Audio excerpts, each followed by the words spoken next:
ఓ అమ్మ తొలి పెండం తోటకూర మలి పెండం మామిడి పండు మూడవ పెండము ముంత మామిడి పండు అన్నట్టు వీళ్ళు మూడోసారి కూడా మళ్ళీ మా కేసీరావే అవుతాడని ఒకటే కలవరిస్తున్నా. మరి కథ ఏందో చూద్దాం పారి.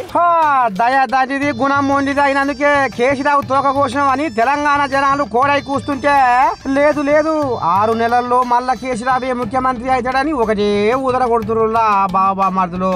మీకు మీరే గప్పాలు కొట్టుకుంటా డప్పు కొట్టుకుంటే జనం లేని జాతర ఎట్లయితది అనుకుంటా సోషల్ మీడియా సంఘం సర్రున లేచి ఇగో ఈ రకంగా కర్రు కాల్చి వాత పెడుతురులా. 50 రోజులు కేబినెట్ లేకుండా పాలించినోడు కేసీరావు. 50 రోజులు అయినాక ఎమ్మెల్యేగా ప్రమాణ స్వీకారం చేసినోడు కేసీరావు. 10 ఏళ్లు గద్దె మీద కూర్చోబెడితే కనీసం మీది మాట కన్నా జనాలకు ధన్యవాదాలు చెప్పలేనోడు కేసీరావు. ప్రజలను కలవలేనోడు కేసీరావు. పార్టీ ఫిరాయింపుల ప్రోత్సహించినోడు కేసీరావు. గీసంటోడు దానం చేసిన ఆవుకు దవడ పళ్ళు చేయించినట్టు ఇక ఈ తరీక బుద్ధి ఉన్న కేసీరావును మళ్ళీ ఎట్లా నమ్ముతారు జనాలు అని ఇక ఈ రకంగా బాబామాదికి ఆమ్రమంటకపోయే కౌంటర్ ఇస్తుర్రులా సోషల్ మీడియా సంగపోలో.